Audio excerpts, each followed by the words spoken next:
Welcome to Celtic State of Mind. I'm Paul John Dykes, and today I'm joined by Kevin Graham. This is the matchday preview show, the ACSOM Bulletin. Kevin, how are you? Not too bad, Paul. It's a breakfast show, isn't it? It's a breakfast show, it certainly is. Nice and early. If any of the listeners or the viewers can tell us the actual time, it would probably be helpful with these.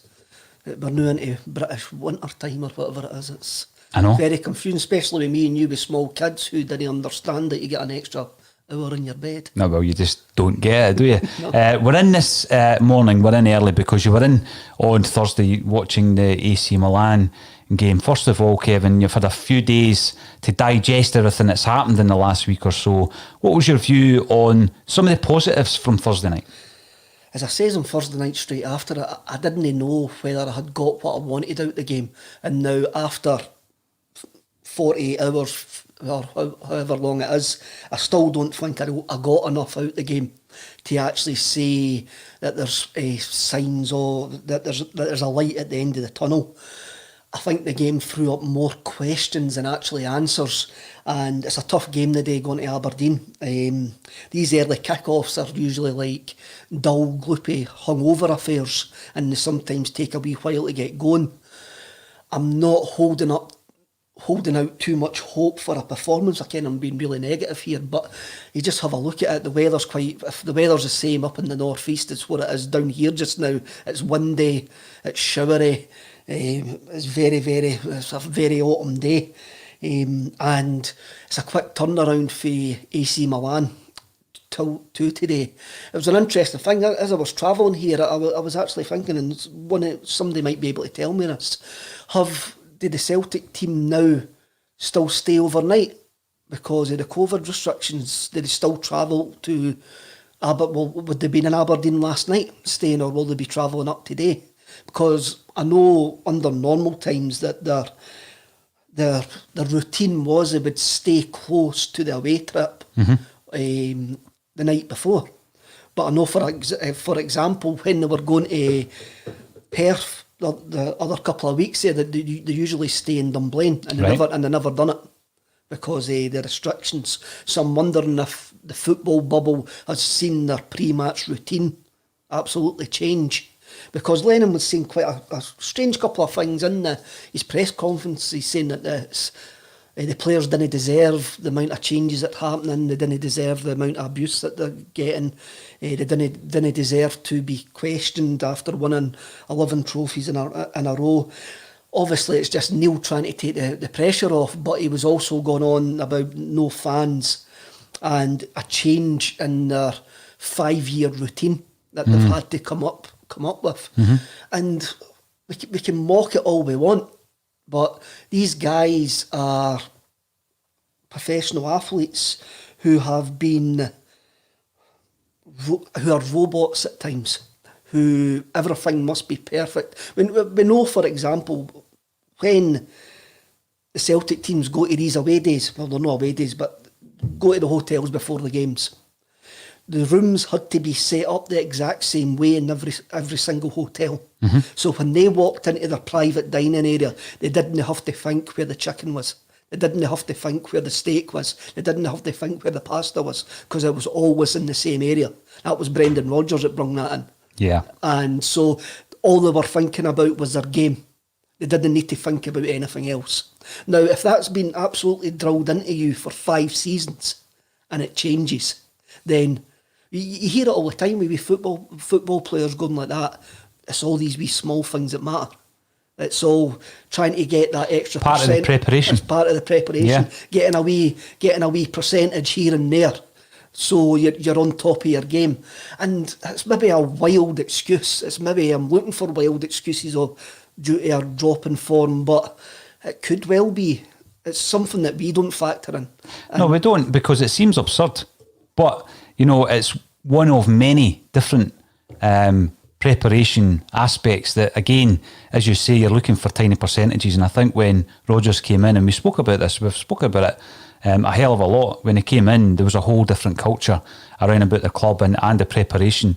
Some of the things were big, like how they travel to away European ties, Kevin. Some of them were as small as what you've just suggested there. So the familiarity, wherever they are, depending where they're playing, away from home or at home, the preparation's the same. So on the one hand, I completely get that because it's part of behaving like what you would describe as an elite club. But on the other hand, there must be people watching this going, wow, really? Does that matter that much? Because the performances that we've seen this season, Kevin, going back to a point you've made there, and again, I'm just playing devil's advocate with Lenny coming out and saying that the abuse, I mean, when we're on a Celtic state of mind, it's no abuse that we're firing out, it's criticism, and it's balanced criticism. I don't think there's any abuse coming out, certainly from our channel, but they've got to expect it when the performances are so poor. They do, and it is part and parcel of being a professional football player in the modern age, unfortunately enough. There's something though.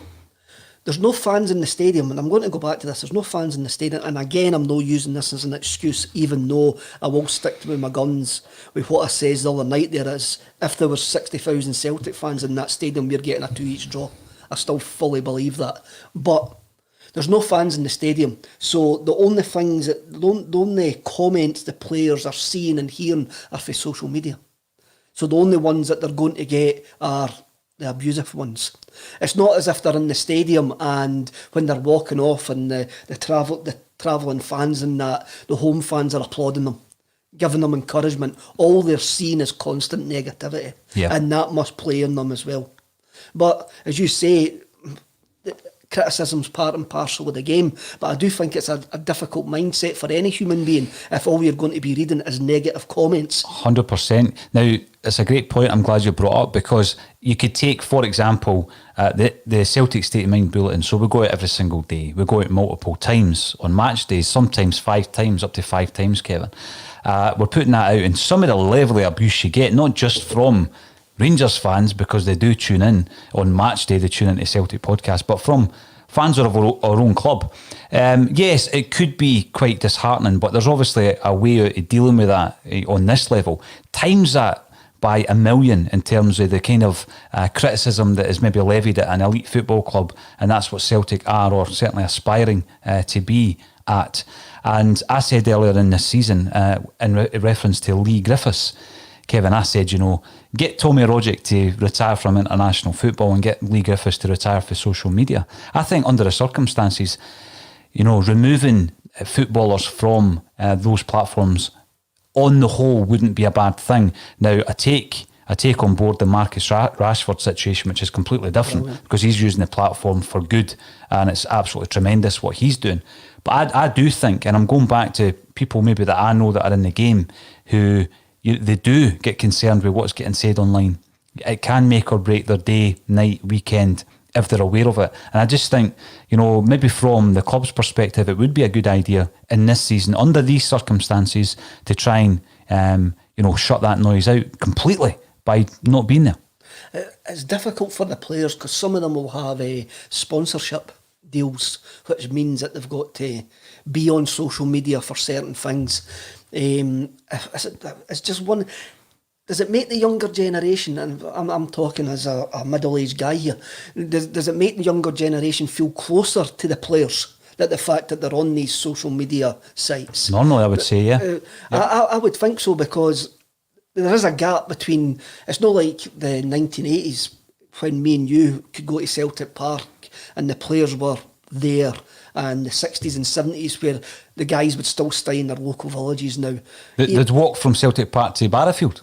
You could see them walking up the road. So that's different, and I understand social media can make the club and the fans feel closer together, just because that's the world that we're in now. But as you say, Marcus Rashford uses it for good. I'm sure if you went back through Marcus Rashford's Twitter feed, you would see some abuse from Man United fans if he's had a bad performance in that. Mm-hmm. It's a difficult thing, and it could be the players are going through a bad period and they haven't got that unwavering support in the stands. They haven't got.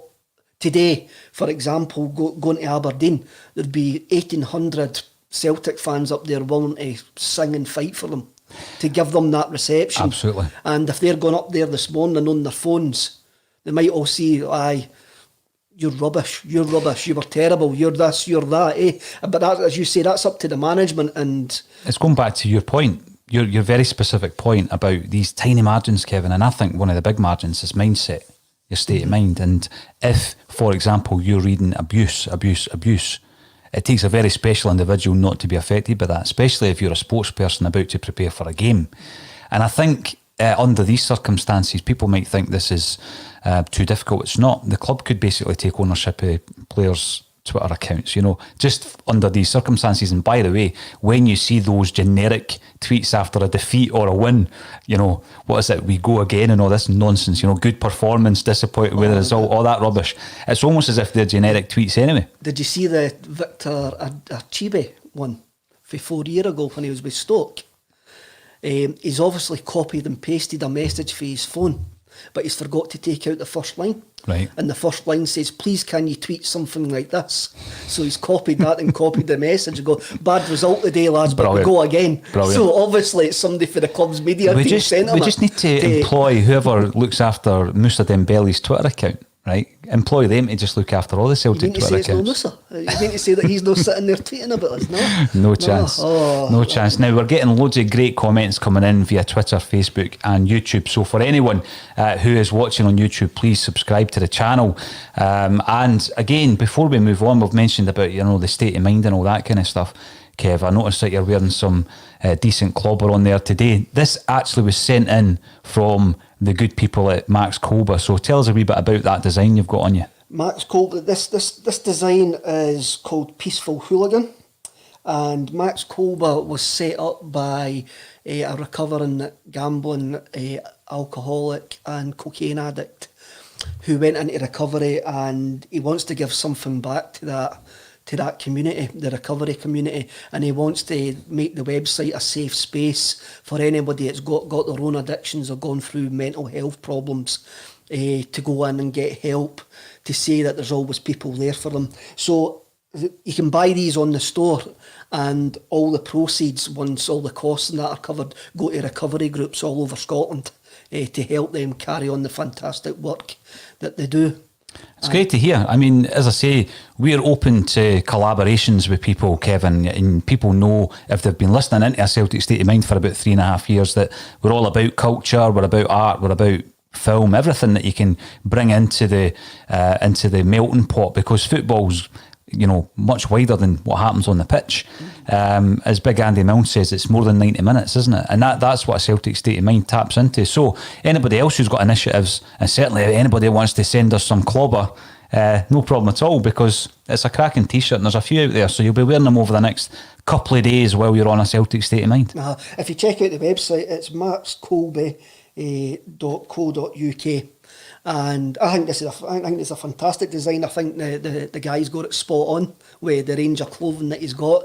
It appeals to me, and but it's a great thing that he's doing. He wants to give something back to the people that helped him, and he knows that there's other people out there that need our help, everybody's help, and it's the same with here at A State of Mind. If you're in bother and having some problems yourself, just message us. We can put you in touch with great people who are going to be able to help you through any difficulties that you're going through in your life at this precise moment in time. We do have some far bigger than losing games of football.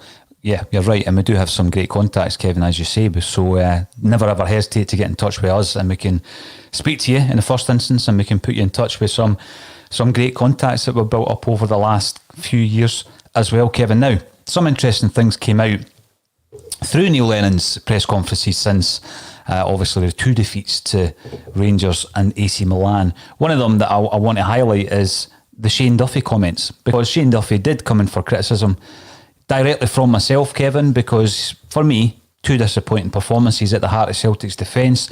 We're leaking too many goals that we should be preventing. You come up against an AC Milan side who we know their quality, but when you look at the actual goals that were scored, Kevin, particularly the first 2, you're thinking to yourself, our performance isn't that bad, but their goals are very, very cheap. And the one at the very end of the game, I was very critical of Shane Duffy, because I just felt it was bad positioning. He was slow to react. The guy, he made the boys' job easy, and the game looked at 3-1 like a bit of a pasting at home, but as you say, we were actually chasing a 2-2 in the last 10-15 minutes. So when we're looking at Shane Duffy, Neil Lennon comes out, and two things spring to my mind. The first one is he hasn't played competitive football for a number of months before he comes to Celtic, and then he's played 14 games in quick succession. I totally take that on board, because I kind of mentioned the fact that he is playing a lot of games. You would think that might benefit him, but again, obviously he's getting no rest because in the international breaks he's the captain of his country. Then the other one was, I think I tweeted out that my big concern about Shane Duffy, it may actually be a fitness issue, and of course that's been confirmed as well. Dental issues coming up to the Rangers game, probably shouldn't have played. So I mean, for you, does that kind of make up for the fact that there's been two bad performances? There's nothing we can do when we don't have the backup. It's not as though we could play someone in his place. We're hoping that this afternoon against Aberdeen, we're going to see the real Shane Duffy. I would hope so. I think the problem that we've got with Shane, and I was a bit harsh on him on Thursday night, I know I was. I think you compared him to Mastorovic, Kev. I did, but then I did send out a wee jokey tweet when Joe Blog City, who runs the Celtic, is it the Wiki? The Wiki, yeah. Helps the Wiki. I did say I was a bit hard on Daniel Mastorovic there, but that was a joke. It was a joke. Shane Duffy, when he came to us, was built up as the love child of Bobo Baldi, Hercules and Maldini. The fact that we chased him for so long, he was built up into a colossus player. No, a guy that hadn't played for quite a few months, and all of a sudden he's hit a massive run of games, and he's now looking like he's struggling. He's looking leggy. He's looking under pressure. He's looking like, I don't really know what's going on here. Now there could be a couple of reasons for this. One reason, as you say, he's injured. He's playing through the pain barrier for us. Another reason is lack of cohesion with his partners at the back. He's still learning to play alongside them. Lack of maybe set up for the coaching staff. Or it could just be that the games are catching up with him. And the fact is, we haven't got anybody else. That he's maybe just got to take a step back. He's maybe putting too much pressure on himself. If Julien was fit right now, Duffy would be dropped. Definitely. He'd be on the bench at Pittodrie today. Definitely. But he's one of only 3 centre-halves that we have at the moment at the club who could play. So he will start. I'm going to ask you about the shape of the team and your personnel, Kevin. But Duffy, for me, and actually Scott Brown, are 2 people I would like to discuss before we look at the team lineups. We've got to. We spoke about state of mind. Duffy's got to shut everything out that's been says me and loads of other people over the last few days. He came out after the Rangers game with, somebody called it birthday card pish, and they just go in the park and do it, which is fine. That's what football players do now. That they use their social media for that, and as we've already spoke about, it can be for good or bad. But he's got to have shut everything out, and the coaching staff have got to have took him aside or worked on something over the last couple of days to get his mindset back 100%. There's a lot of pressure on him. He's made it quite clear that he's a Celtic fan. He understands what it means to me and you sitting here and everybody else watching at home. So he just needs to relax and play his game. And Celtic, the coaching staff maybe need to set the team up to allow him to play his game, allow him to feel comfortable in a back line, and allow him to settle. He's still settling in. Let's not, even though he's got all the experience, he's a vastly experienced player, he's still settling into the biggest football club that he's ever going to play for. And that is a massive. I would struggle to think if I could get my head around that. Well, again, I just think today is pivotal in so many ways, Kevin. And one of the reasons I brought Duffy up is I just think, I'm not going to say it's his last chance, but today's the day for a performance from Duffy, absolutely no doubt about it. Before we start looking at the team lines, I want to also speak about Scott Brown. And you're going into a game at Pittodrie, and ordinarily you couldn't think of going into a battle like that without Scott Brown if you go over the last several seasons. I think when I'm looking at the team that I'm picking here, and I'm a massive Brown fan, Kevin. I've written various articles on, how pivotal he is and how important he is to Celtic's success, not only previously, but this season, of all seasons. Is he droppable for a game like this after the last 2 performances? He is droppable for a game like this, but I don't think he will be. But I understand, and I says it sitting here myself, understand that the team looked far better going forward on Thursday night after he left the pitch. But this is completely different circumstances today. We're going to Pittodrie, a tough venue, playing against a team who have won 6 out of their last 8 games, who probably should have bet Dundee United to make it 7 wins out of 8 if the referee would have done their job.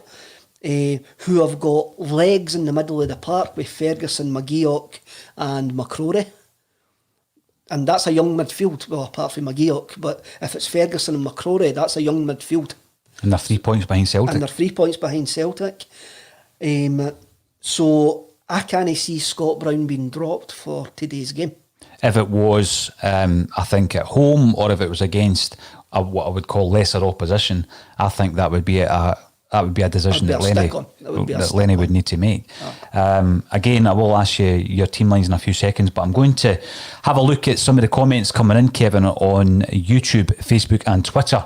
And some of the comments are tremendous that come through, Kevin. And obviously, we're monitoring this as best as we possibly can on a kind of live basis to root out any issues from elsewhere. But Liam McLaughlin, welcome to the show. Liam, you're watching on YouTube. Massive game today. 3 points is a must.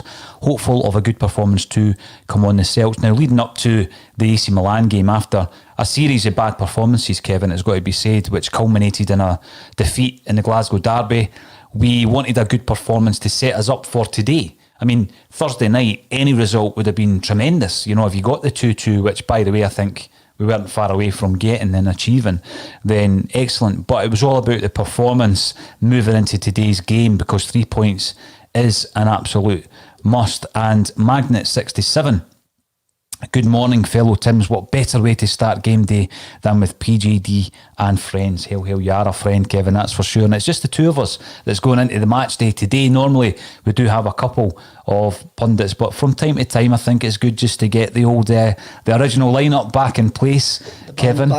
And Stephen Forbes, let's hope we're not discussing Lennon's future after today. And are talking about a convincing performance and a confidence boost ahead of the trip to Lille, a hard-fought but deserved 2-1 for Celtic. Now, that's interesting, because I have got plans, depending on how the game goes today, for the post-match. And, you know, part of the plans will be that very discussion that Stephen has just intimated, if it's necessary, because it is a discussion we're going to have, isn't it? I still think that we may be having this discussion, even if we do win. I still think this discussion's got long to rumble, because I can see a fracture in the support. Oh, massively. And if we can see it sitting here, then the people in charge can see it. And the people in charge have got more information than us, and than some of the stuff that we've just seen that could well be made up. And the people in charge have already discussed it, I'm sure. If there is something to be discussed. Which I think there is. There is, isn't there? I mean, you look at the Duffy situation. We're not here. We're not in the game, Kevin, of getting all this information and trying to release it to make us out to look like we're in the know. That Duffy comment about his dental issues, that was sent to us. I got that via WhatsApp. So that this information is spreading like wildfire. I don't know who the mole is. I don't know who the source is. But before you know it, everybody's getting this information. So when Neil Lennon comes out yesterday and confirms it, you think, well, there's another bit of information that's been released, you know, days before it's actually been confirmed. So that's a massive issue. And that's something that, you know, the board will have discussed. 100%. Definitely. But you have to, whoever's leaking this, we need to work out what their end game is. Why are they doing it? What good does it do them to release this information? Deliberate agitation. And that's what I find difficult to actually compute. That's what I find difficult to get a handle on, because anybody that I think about, or any area of the club that I think about, would benefit. I can't find an area of the club that would benefit leaking this information. But remember, you think back, Kevin, and I was on my way up to Malone's for one of the games at the time, and you get the message, and it's all about the China discussion, Brendan Rodgers, and then obviously Desmond and Peter Lawwell and that meeting and all that kind of stuff, and you're reading that thinking, well, seems a bit absurd. Turned out to be true. That was months and months before it was confirmed as true. So that these leaks have been at Celtic Park for a long time. I think that Rodgers one was very clear who that benefited when it came out. Yeah. So you could probably quite confidently point an elbow and know where that came from, because who did it benefit?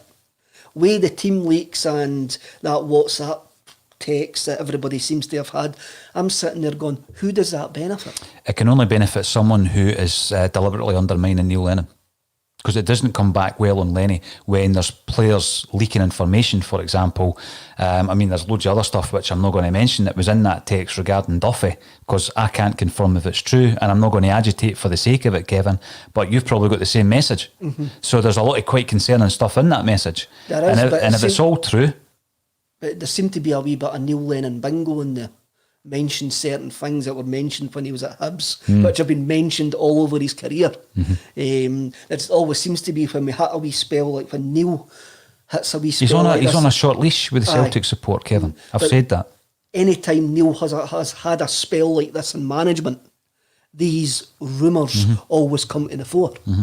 And that's another thing that when we're talking about social media earlier on, the players are reading what the supporters are saying about the manager. Yeah. So if the players have got any doubts whatsoever, they might be going, oh, it doesn't really matter if I try a leg here because the supporters didn't like him and they might not be here for long. It's a matter of time in a lot of their minds. Now, that's concerning in itself if there's a player or group of players who have that mindset, because you won't, obviously, you spoke the other night there about the Holy Trinity.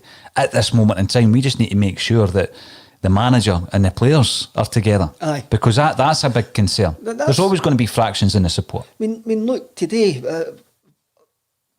a lot of folk will say, we want the team to give us a performance. I want the team to give a performance for themselves. They need to look themselves in the mirror. They don't need to look me in the mirror. They need to look themselves in the mirror and give a performance for them. And no for us. Because a performance for us doesn't really matter. It's a performance for them, being professional sportsmen, that they need to give.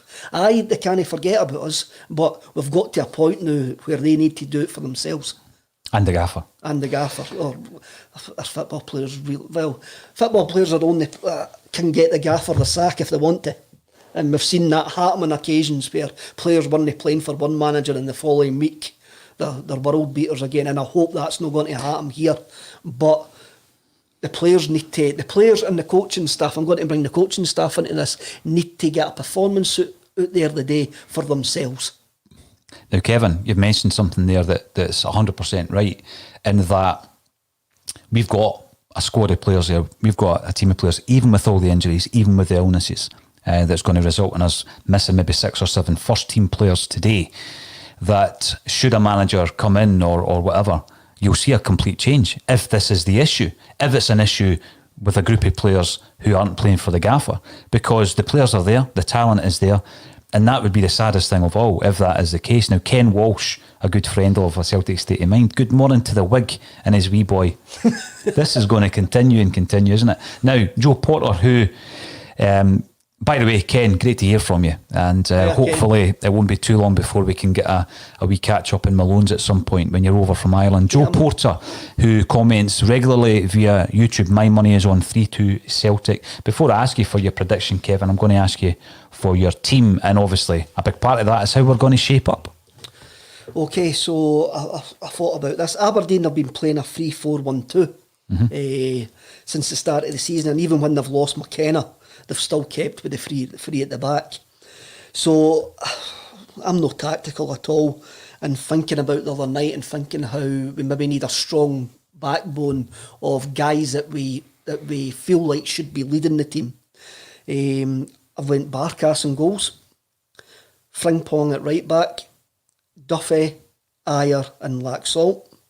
A midfield three, a Cham, Brown and McGregor. And up front, a front three of Christie, Ayeti and Moy. So I'm going a 4-3-3 because Aberdeen are playing three at the back. And you can put three guys on their back three. And also I don't know if Johnny Hayes is going to make it for Aberdeen either. So he gives them that sort of... Hayes and Hodges are like this two sort of wing backs. Right. So I don't know if Johnny Hayes is there. And Johnny Hayes will not like... If it's not Johnny Hayes, then Christie could have a bit of... Christie and Moy could have a bit of joy down the wings. Are you looking at a 4-3-3? A 4-3-3. Interesting. Because that's becoming quite a trendy formation all of a sudden. I wonder if 4-4-2 will ever come back. It's probably the first time I've ever been trendy in my life. Well, that's another discussion. But I'm interested in so many people you've chosen there. First and foremost, I thought Laxalt was, over the last two games, one of our best performers. So he's definitely going to start. Definitely. The question would be where? You've got him at left back. He was one of the first name on the team sheet. I don't think him and McGregor were the first two names on the team sheet. I thought him and McGregor worked well. They did. Down that left hand side.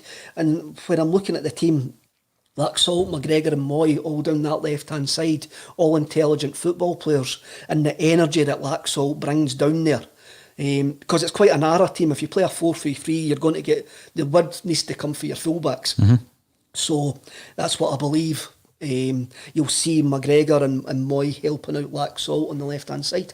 So we had three what I would call effective substitutions on Thursday night in Christie, Elyounoussi and Rogic. Of the three, Christie was absolutely tremendous. When you look at the amount of involvement he had in creative plays through Christie, there were 7 that I counted, and obviously set up the goal. He is an absolute certainty to start today because everything that we do creatively throughout this season has come through Ryan Christie. Has Elyounoussi done enough to start? I mean, he scored, obviously, but I'm also thinking of the Rangers' performance as well. I'm thinking of the 2 games, and Elyounoussi performance against Rangers was poor. He's come on, he scored another important European goal. It could have been the start of a monumental fight back, but enough to start.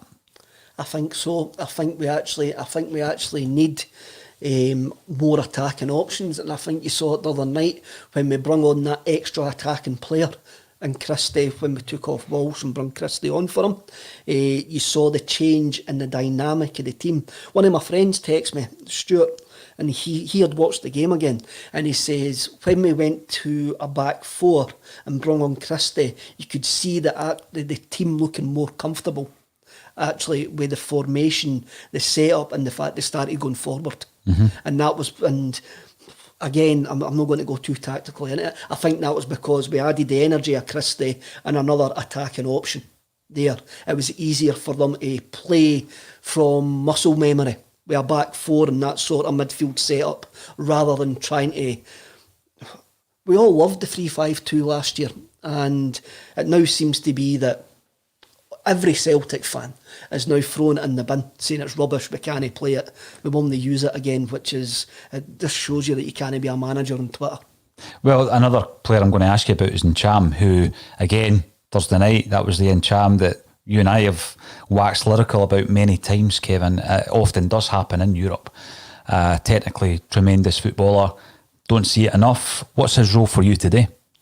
I think when you've got Cham and Christie on the right hand side, for me, Christie can be in Cham's legs and allow Cham to do what he's good at, which is basically dictate the play, break things down, actually create things. Also as well, with that midfield three, I think we noticed when Cham dropped back into Brown's position the other night, that is his best position, the sort of libero, like regista position, rather than in the hole. I don't think he's good further up the park. I think he needs to drop back a bit. But the problem that you've got when he drops back to the Brown role is, has he got the defensive nonce to actually do it? Has he got that attitude to actually be the... Because if you're playing that role, mind you, Pirlo never done it. But he just read the game. I'm no comparing Champ to Pirlo. I wish he had just come and played a year in the hoops. Pirlo, he would have looked great in the green and white hoops. But I'm going to tell you my team, Kevin, and again, it's I'm not tearing everything up and throwing the baby out with the bathwater here. But there are a few changes that I would make, and one of the changes would be the shape. 3 at the back's great if it's working. It simply isn't working at the moment, so we change it. If you ask me, we change it. So I'm going for 4 at the back with Barkas in goals. Barkas has come in for a lot of criticism. It's come and gone this season, but certainly in the last couple of games he's been criticised again, Kevin. And, we've got to look back on the fact that of all the people we went to sign this transfer window just passed, and we put out a couple of podcasts asking about how satisfied fans were with the transfer window. At the time, most people were. The only point that was being made was we wanted Foster and we got Barkas. But it's not as if Barkas was just a last minute addition. He's someone that had been scouted, possibly since the encounters with Athens a few years back. £4.5 million, different type of goalkeeper than Foster was. Nowhere near, so far, we've not seen it, nowhere near the shot stopper that Foster was. But there's other aspects of his game that he does differently and perhaps better in terms of the quick feat of getting the ball and playing it almost as a sweeper when we've got the space to do that.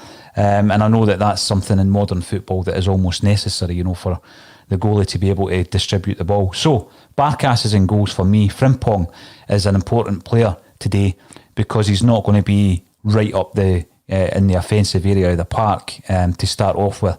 I've already aired my concerns about his defensive qualities, Kevin, so it's going to be very important that Ayer in the centre of defence is going to cover him when he's rampaging down the right-hand side, which I will be expecting from Frimpong. He's playing right-back, but I want him to play as an overlapping right-back, not as a wing-back, because I think there's 2 different positions. You're a right-back first and foremost and you're overlapping. If you're a wing-back, then you're offensive first and foremost and you're tracking back. So Frimpong on the right-hand side of the defence, but with loads of support required, I would guess, from Ayer. Ayer starting alongside Duffy, because I wouldn't start a game today without Duffy and Ayer playing together. Welsh, has he done all that bad? Probably not. He probably hasn't. We changed him because we were changing the formation on Thursday night. He came off against Rangers having, I thought, had a decent enough performance on an individual level. So I wouldn't play him because we need to go with Duffy and Ayer. And by the way, if Julien was fit, it would be Ayer and Julien today for me. And left back, I'm bringing Taylor back because I just think we have leaked goals. We've been hemorrhaging really, really simple goals, Kevin. Weak, cheap goals, and we need to try and tighten that up. But again, what I'm looking for from Taylor is a wee bit of link-up play with Laxalt, who'll be playing in front of him. I think we've got a player in Laxalt who, once we click as a team, he will shine. What he showed against Rangers and particularly against AC Milan is a strength, a willingness to get stuck in when necessary. But, he's a strong runner. You've seen a lot of the times when he's run with that ball, you think he's just about to lose it, but he gets through it. And, that's a part in his play that you've seen for Uruguay at the top level. So, Laxalt's going to be important for us today. It's taken a lot of the onus off Taylor, who just needs to defend today for me. Don't worry too much about the overlap. We're looking for the overlap from Frimpong. Brown and McGregor, thought long and hard about Brown, but he is, despite the fact that we did perform better when he came off on Thursday night, this is a different game, Kevin. You've said that already. We're going into battle today at Pittodrie, and we need Brown for battles like that. McGregor, what I liked about him on Thursday night was his link-up play with Laxalt. You've mentioned Ncham and Frimpong on the right, which was great, but I think McGregor and Laxalt done similar over on the left. And I am looking for Ncham to do exactly the same with Frimpong today. And when Frimpong's rampaging forward, then Ncham just sits back that wee bit. Christie, first name in the team sheet for me, Kevin. And it's not a free roll, but he is actually gliding into the forward position, but also coming back. The work rate's unbelievable from Christie, particularly when he loses the ball himself to get back and win the ball back and get goal side of it. That leaves me with just the one forward player, although Christie will be playing off with him. So the one striker. And we've got 3 options up front, Kevin. We've got Lee Griffiths, who started ineffectively, I've got to say, on Thursday night. We've got Ajeti and we've got Klimala. So who do you pick? And of those 3, going over the last couple of games, I'm going to go for Ajeti. I'm going to pick Ajeti up front.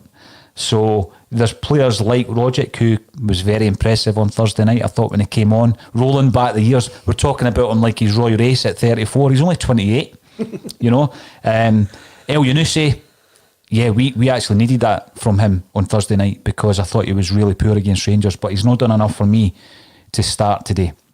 But he's a great option on the bench, and we're going to have other really good options on the bench in the shape of Turnbull, for example, who I thought about in place of Brown. I did think about him, different types of players, and I know that, but I would definitely be thinking about how to fit Turnbull into this side. He doesn't make it for me today, but that's how I'm going to set up. And I'm going to ask you again, before I go back to some of the comments that are coming in on the social media channels, for a prediction for today's game, Kev. What you mentioned about Griffiths and Rogic, yes, Big Tam had a wee cameo role, which was fantastic. He's second, because he done well against St Johnstone as well, didn't he? But I've got a worry about his fitness. I've always had a worry about his fitness, right enough. He only seems to be can last 60 minutes. And Griffiths, I think, for all his energy in the first 20 odd minutes against AC Milan the other night, he fell completely out of the game, and it was actually no surprise to see him disappearing at half time. My prediction.